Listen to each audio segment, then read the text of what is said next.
यहेजकेल भविष्यवक्ता की पुस्तक अध्याय 32। यहेजकेल भविष्यवक्ता की पुस्तक अध्याय 32।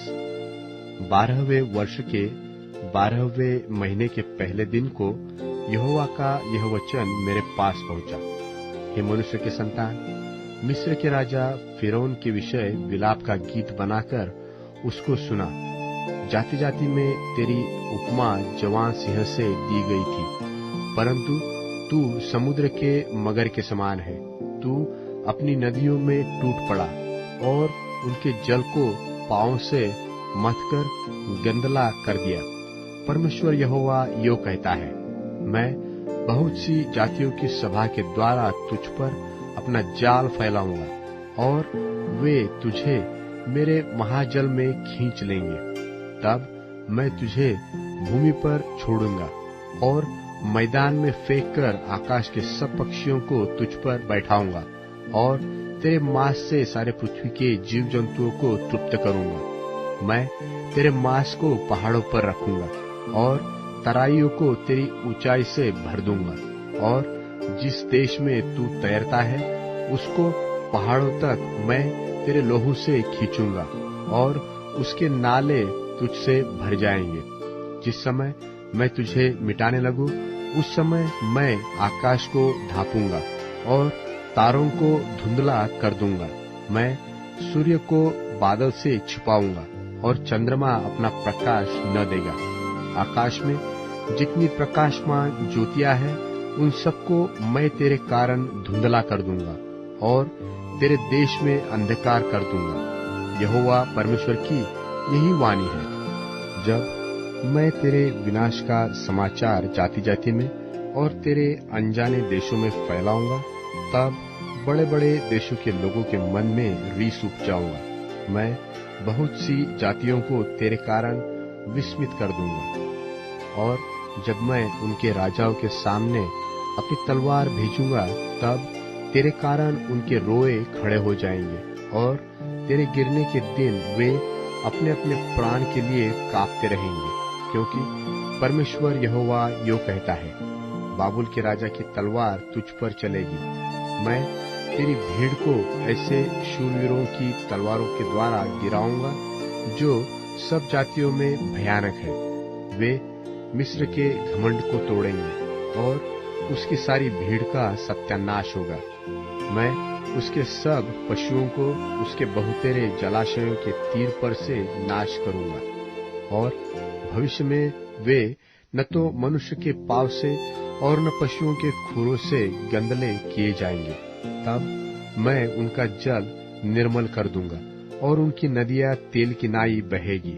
परमेश्वर यहोवा की यही वाणी है। जब मैं मिस्र देश को उजाड़ कर दूंगा और जिससे वह भरपूर है उसे छूछा कर दूंगा, और जब मैं उसके सब रहने वालों को मारूंगा, तब वे जान लेंगे कि मैं यहोवा हूँ। लोगों के विलाप करने के लिए विलाप का गीत यही है। जाति जाति की स्त्रियां इसे गाएंगी। मिस्र और उसकी सारी भीड़ के विषय वे यही विलाप गीत गाएंगी। परमेश्वर यहोवा की यही वाणी है। फिर 12वें वर्ष के पहले महीने के 15वें दिन को यहोवा का यह वचन मेरे पास पहुंचा। हे मनुष्य के संतान, मिस्र की भीड़ के लिए हाय हाय कर और उसको प्रतापी जातियों की बेटियों समेत कब्र में गड़े हुओं के पास अधोलोक में उतार। तू किससे मनोहर है? तू उतरकर खतनाहीनों के संग पड़ा रहा। वे तलवार से मरे हुओं के बीच गिरेंगे, उनके लिए तलवार ही ठहराई गई है। सो मिस्र को उसकी सारी भीड़ समेत घसीट ले। सामर्थी शूरवीर उससे और उसके सहायकों से अधोलोक में बातें करेंगे। वे खतनाहीन लोग वहां तलवार से मरे पड़े हैं। अपनी सारी सभा समेत अश्शूर भी वहां है। उसकी कब्रें उसके चारों ओर है। सबके सब तलवार से मारे गए हैं। उसकी कब्रें गड्ढे के कोनों में बनी हुई है और उसकी कब्र के चारों ओर उसकी सभा है। वे सब के सब जो जीवन लोक में भय उपजाते थे, अब तलवार से मरे पड़े हैं। वहां एलाम है और उसकी कब्र की चारों ओर उसकी सारी भीड़ है। वे सबके सब तलवार से मारे गए हैं। वे खतनाहीन अधोलोक में उतर गए हैं। वे जीवनलोक में भय उपजाते थे, परंतु अब कब्र में और गड़े हुओं के संग उनके मुंह पर भी स्याही छाई हुई है। उसकी सारी भीड़ समेत उसे मारे हुओं के बीच सेज मिली। उसकी कब्रें उसी के चारों ओर है। वे सब के सब खतनाहीन तलवारों से मारे गए। उन्होंने जीवनलोक में भय उपजाया था, परंतु अब कब्र में और गड़े हुओं के संग उनके मुंह पर स्याही छाई हुई है और वे मरे हुओं के बीच रखे गए हैं। वहां भीड़ समेत मेशेक और तुबल है। उनके चारों ओर कब्रें हैं। वे सब के सब खतनाहीन तलवारों से मारे गए, क्योंकि जीवनलोक में वे भय उपजाते थे। और उन गिरे हुए खतनाहीन शूरवीरों के संग वे पड़े न रहेंगे, जो अपने अपने युद्ध के हथियार लिए हुए अधोलोक में उतर गए हैं। वहां उनकी तलवारें उनके सिरों के नीचे रखी हुई है और उनके अधर्म के काम उनकी हड्डियों में व्याप्य है, क्योंकि जीवनलोक में उनसे शूरवीरों को भी भय उपजाता था।